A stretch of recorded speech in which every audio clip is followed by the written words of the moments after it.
नमस्कार शेतकरी मित्रांनो, तर आपल्या शेतकरी बांधवांच्या अनेक मोठ्या प्रमाणावरती कमेंट्स होत्या की पीक विमा 2025 नक्की शेतकऱ्यांना केव्हा जमा होणार. तर त्या संपूर्ण राज्यातील संपूर्ण शेतकरी बांधवांसाठी आनंदाची बातमी आहे, कारण पीक विमा 2025च्या याद्या जाहीर झालेल्या आहे. आता या याद्यांनुसार कोणत्या जिल्ह्यातील शेतकरी बांधव पीक विम्यासाठी पात्र आहेत आणि कोणत्या जिल्ह्यातील शेतकरी बांधवांना किती रुपयांचा निधी हा पीक विम्यासाठी मंजूर झालेला आहे, ही सविस्तर आकडेवारी आपण या व्हिडिओच्या माध्यमातून जाणून घेणार आहोत. तर शेतकरी मित्रांनो, आम्ही संगमनेरकर या आपल्या YouTube चॅनलवरती नवीनच असाल, पहिल्यांदाच भेट देत असाल तर नक्की सबस्क्राइब करा, जेणेकरून शेती संबंधित संपूर्ण सरकारी योजनांची अपडेट्स आम्ही तुम्हा सर्वांकरिता घेऊन येत असतो. शेतकरी मित्रांनो, सर्वात महत्त्वाचं म्हणजे जो पीक विमा 2025 मंजूर झालेला आहे, तर शेतकरी बांधव आतुरतेने जानेवारी फेब्रुवारी महिन्यापासून या पीक विम्याची आतुरतेने वाट बघत होते. आणि आज आपण जर पाहिलं तर मार्च एप्रिल महिना सुरू झालेला आहे. एप्रिल महिनाही बराचसा संपत आलेला आहे, तरी सुद्धा शेतकरी बांधवांच्या बँक खात्यामध्ये हा पीक विम्याची रक्कम जमा होत नव्हती. त्यामुळे शेतकरी बांधव अतिशय मोठ्या प्रमाणामध्ये आपल्याला प्रश्न विचारत होते. परंतु आता त्या शेतकरी बांधवांसाठी थोडीशी दिलासादायक बातमी आहे की पीक विमा 2025च्या याद्या जाहीर झालेल्या आहे. यामध्ये पहिली यादी जी जाहीर झालेली आहे त्या यादीनुसार कोणत्या जिल्ह्यातील जिल्ह्यांचा यामध्ये समावेश आहे आणि कोणत्या जिल्ह्यांसाठी किती रुपयांचा निधी मंजूर झालेला आहे, ही सविस्तर माहिती जाणून घेऊया. तर शेतकरी मित्रांनो, सर्वात अगोदर ती जिल्हे कोणते आहे की त्या जिल्ह्यांसाठी पीक विमा जमा झालेला आहे आणि ते जर आपण पुढे जाणूनच घेऊया. परंतु यासाठी यामध्ये हा जो पीक विमा मंजूर झालेला आहे, तर हा पीक विमा कापूस असेल, ज्वारी असेल, तूर असेल, मूग असेल, उडीद असेल, या पिकांसाठी जमा झालेला आहे. यामध्ये सोयाबीन आणि कापूस आणि सोयाबीनचा समावेश नाही. तर मित्रांनो, सर्वात अगोदर जिल्हे जाणून घेऊया. यामध्ये अमरावती आहे, गडचिरोली जिल्हा, धुळे जिल्हा, अकोले जिल्हा, पुणे जिल्हा, सातारा, हिंगोली, नंदुरबार, सांगली, वाशिम, बुलढाणा, त्यानंतर रायगड जिल्हा, पालघर जिल्हा, भंडारा जिल्हा, अहिल्यानगर जिल्हा, नाशिक जिल्हा असेल, चंद्रपूर जिल्हा असेल, सोलापूर जिल्हा असेल, जळगाव जिल्हा असेल, सातारा असेल, परभणी असेल, ठाणे असेल, वर्धा असेल, नागपूर असेल, जालना असेल, गोंदिया जिल्हा असेल, कोल्हापूर असेल, ठाणे असेल, सिंधुदुर्ग, नांदेड आणि सर्वात महत्त्वाचं म्हणजे छत्रपती संभाजीनगर, या संपूर्ण जिल्ह्यांचा समावेश आहे. म्हणजे या याद्यांमध्ये संपूर्ण जिल्ह्यांचा समावेश आहे. या संपूर्ण जिल्ह्यांसाठी यादी मंजूर झालेली आहे. प्रत्येक जिल्ह्याची जिल्हा न्याय आकडेवारी आपण पुढे जाणून घेणार आहोत. तत्पूर्वी आपण जर पाहिलं तर संपूर्ण जिल्ह्यातील शेतकरी बांधवांना जी काही पीक विम्याची रक्कम मंजूर झालेली आहे, ही अगदी कमी स्वरूपामध्ये मंजूर झालेली आहे. यामध्ये आपण जर पाहिलं तर फक्त अहिल्यानगर जिल्ह्यासाठी रक्कम थोडीशी पुरेशी जमा झालेली आहे. अहिल्यानगर जिल्ह्यामध्ये 118,35,04,000 रुपयांचा निधी हा पीक विम्यासाठी मंजूर करण्यात आलेला आहे. आणि उर्वरित जी काही जिल्हे आहे, या जिल्ह्यांमध्ये खूप कमी प्रमाणामध्ये रक्कम आपल्याला पाहायला भेटत आहे. मित्रांनो, आता जसं की माननीय मुख्यमंत्री देवेंद्र फडणवीस साहेब यांच्या माध्यमातून आपल्या शेतकरी बांधवांना आश्वासन देण्यात आलं होतं की हेक्टरी 17,500 रुपये असा पीक विमा शेतकरी बांधवांना दिला जाणार. मग खरोखर तो दिला जाणार का? तर ही आकडेवारी आपण ऐकून घेतल्यानंतर आपल्या लक्षात येणारच आहे की हा पीक विमा नक्की शेतकरी बांधवांना हेक्टरी किती मिळणार.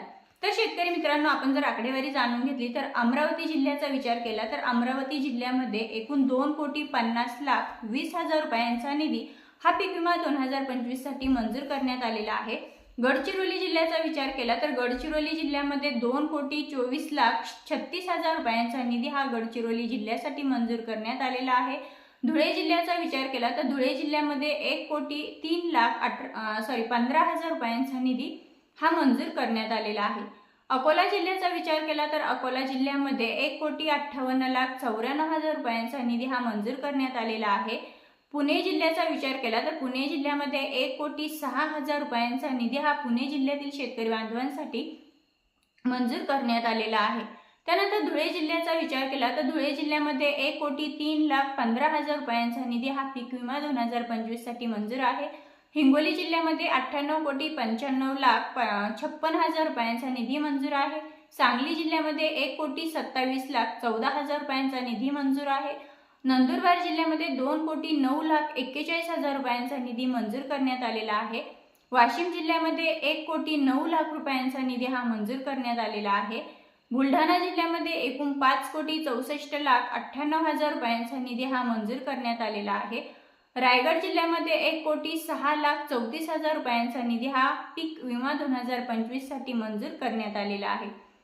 पालघर जिल्ह्यामध्ये 15,34,77,000 रुपयांचा निधी हा मंजूर करण्यात आलेला आहे। भंडारा जिल्ह्यामध्ये एकूण 4,33,68,000 रुपयांचा निधी हा मंजूर करण्यात आलेला आहे। त्यानंतर आपण जर पाहिलं तर भंडारा जिल्ह्याचा विचार केला तर भंडारा जिल्ह्यामध्ये एकूण 4,33,68,000 रुपयांचा निधी हा मंजूर करण्यात आलेला आहे।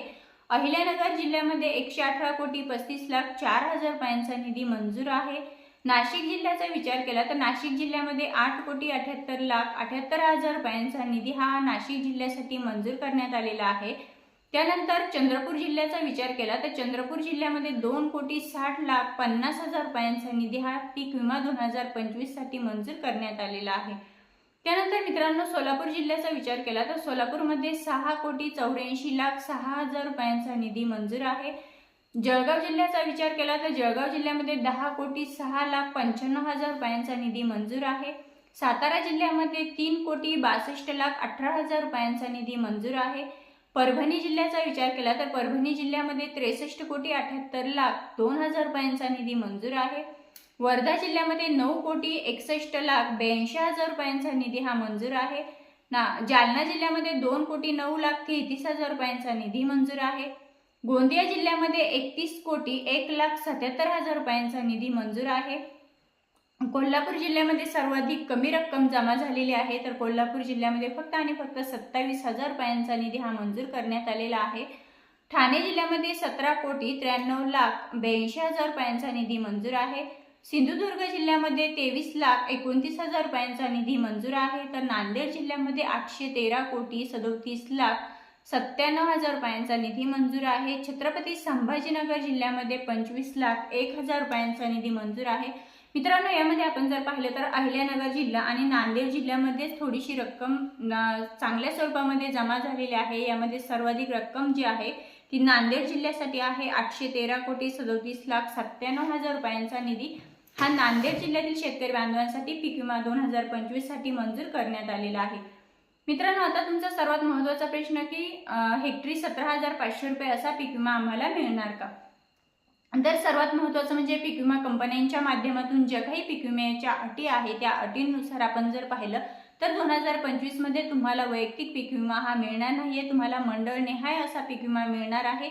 म्हणजे तुमच्या मंडळाचं किती नुकसान झालेलं आहे आणि त्या नुकसानीच्या बदल्यामध्ये किंवा आकडेवारीनुसार तुम्हाला पीक विमा मिळणार आहे। म्हणजे तुमचं जरी वैयक्तिक 100% नुकसान झालं असेल 90% नुकसान झालं असेल तरी सुद्धा तुम्हाला वैयक्तिक पीक विमा मिळणार नाहीये। वैयक्तिक पीक विमा न मिळता तुम्हाला मंडळ निहाय असा पीक विमा मिळणार आहे।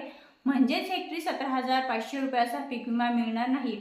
आता काही शेतकरी बांधवांचं असं सुद्धा होणार आहे की त्या शेतकरी बांधवांनी पीक विम्यासाठी जे क्लेम केले होते त्या क्लेम करताना जेवढी रक्कम भरलेली आहे तेवढीच रक्कम त्यांना पुन्हा आता मिळणं सुद्धा मुश्किल झालेलं आपल्याला पाहायला भेटणार आहे। कारण ही जी रक्कम शेतकरी बांधवांच्या बँक खात्यामध्ये जमा होणार आहे अगदी तुटपुंजी जमा होणार आहे। मित्रांनो तुमच्या पीक विमा स्टेटसवरती तुमची रक्कम मंजूर झालेली आहे का, मंजूर झालेली असेल तर ती किती रुपये दाखवत आहे आणि जर दाखवत असेल तर जेवढी रक्कम तुमच्या स्टेटसवरती दाखवत आहे फक्त आणि फक्त तेवढीच रक्कम तुम्हाला पीक विमा 2025च्या स्वरूपामध्ये मिळणार आहे। त्यामुळे शेतकरी बांधव पुन्हा आता एकदा नाराज होताना आपल्याला पाहायला भेटेल। मित्रांनो पुन्हा भेटूया अशाच नवनवीन आणि महत्त्वपूर्ण माहितींसोबत। तोपर्यंत जय हिंद जय महाराष्ट्र।